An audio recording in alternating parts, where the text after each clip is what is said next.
وكل بدعة ضلالة وكل ضلالة في النار. آمنت بالله صدق الله العظيم وصدق رسوله النبي الكريم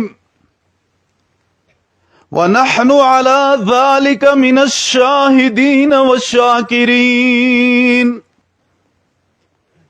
والحمد لله رب العالمين.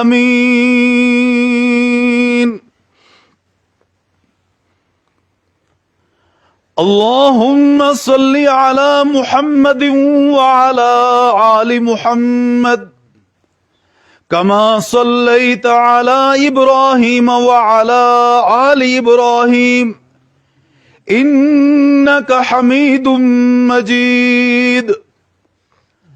اللهم بارك على محمد وعلى آل محمد كما باركت على إبراهيم وعلى آل إبراهيم إنك حميد مجيد.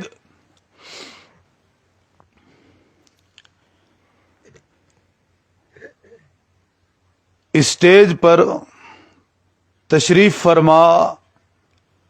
ذی وقار علماء کرام، سامعین مکرم، بزرگان محترم، عزیزان ملت،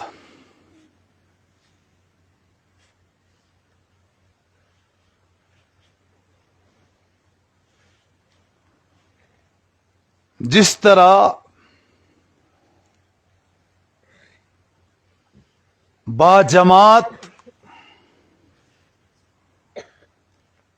نماز کی ادائیگی میں امام کی اقتداء اور اتباع لازم ہے،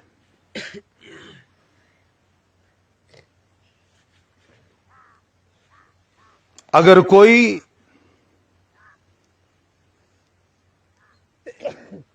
باجماعت نماز میں اپنے امام کی اتباع اور اقتداء نہیں کرے گا، امام سے پہلے رکوع کر لے گا، امام سے پہلے سجدہ کر لے گا، تو کسی بھی مفتی اور عالم سے جا کر پوچھئے، اس کا یہی فتویٰ ہوگا کہ اس کی نماز نہیں ہوئی۔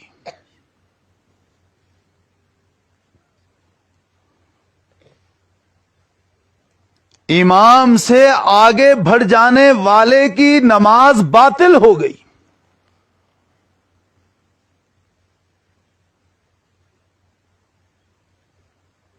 بعینہ ہی، اسی طرح سے جس طرح نماز کے امام سے اگر کوئی آگے بڑھتا ہے تو اس کی نماز باطل ہو جاتی، ایسے ہی اللہ رب العزت نے سید الاولین والآخرین، امام الانبیاء والمرسلین، حضرت محمد الرسول اللہ صلی اللہ تعالی علیہ وسلم کو ہماری زندگی کا امام بنا کر مبعوث فرمایا ہے، اور ساتھ میں ہمیں یہ ہدایت بھی دی ہے، لَقَدْ كَانَ لَكُمْ فِي رَسُولِ اللَّهِ أُسْوَةٌ حَسَنَةٌ۔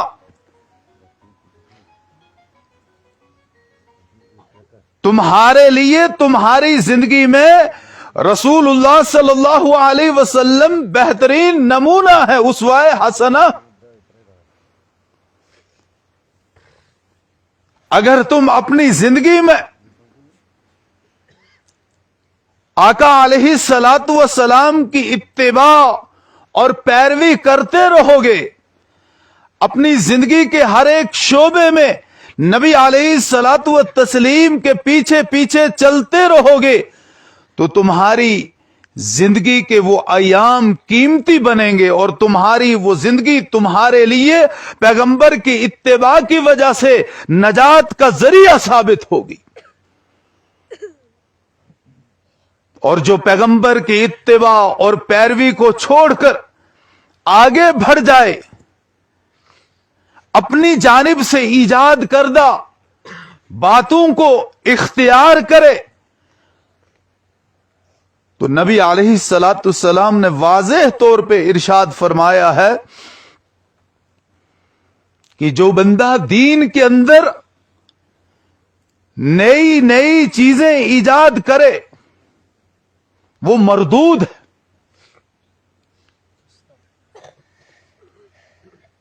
اور نبی علیہ الصلوۃ والتسلیم نے زندگی کے ہر ایک شعبے میں، عقائد کا شعبہ ہو، عبادات کا شعبہ ہو، معاملات کا شعبہ ہو، معاشرت کا شعبہ ہو، سیاسیات کا شعبہ ہو، ہر ایک شعبے میں مکمل طور پر رہنمائی فرمائی ہے، کوئی چیز نہیں چھوڑی، حتیٰ کہ بول و براز، پیشاب، پاخانہ اور استنجا کرنے کا طریقہ بھی نبی علیہ الصلوۃ والتسلیم نے اپنی امت کے افراد کو سکھا دیا۔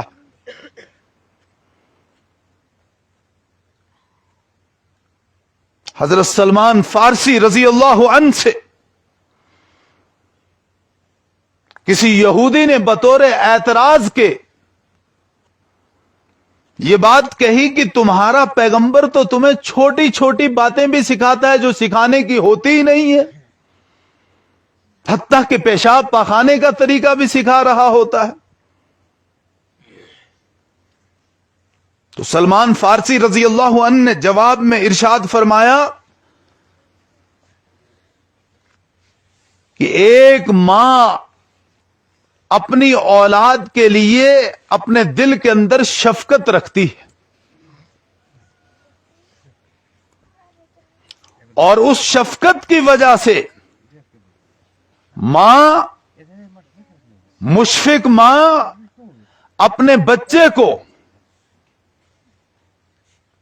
پیشاب پاخانہ کا طریقہ سکھاتی ہے، کمر بند باندھنے کا طریقہ سکھاتی ہے، استنجا کرنے کا طریقہ سکھاتی ہے۔ اور نبی علیہ الصلوۃ والسلام اپنی امت کے افراد پر ماں سے زیادہ مشفق اور مہربان ہیں، اور پیغمبر کی اسی شفقت اور مہربانی کا یہ تقاضا ہے کہ پیغمبر اپنی شفقت کا مظاہرہ کرتے ہوئے اپنی امت کے افراد کو استنجا اور بول و براز، پیشاب پاخانے کا طریقہ بھی سکھاتے ہیں۔ جو پیغمبر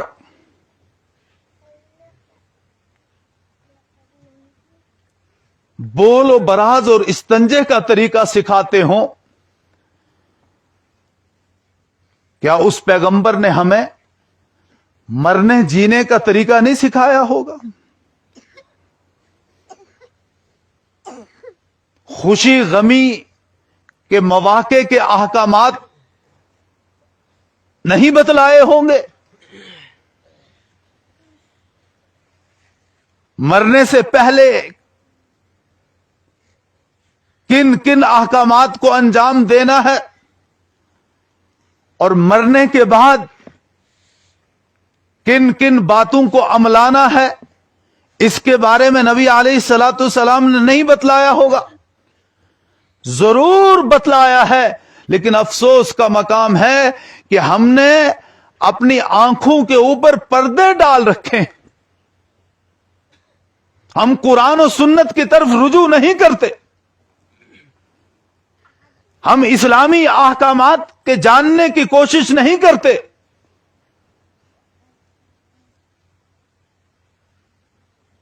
جبکہ اللہ رب العزت نے جو کتاب ہدایت یعنی قرآن مجید فرقان حمید ہمیں دیا ہے، وہ اس لیے نہیں دیا ہے کہ تم نے قرآن کی صرف قسمیں کھانی، یا کسی کا انتقال ہو گیا تو اس دن تم قرآن پڑھ لینا، اس لیے قرآن نہیں دیا، بلکہ قرآن کو اللہ رب العزت نے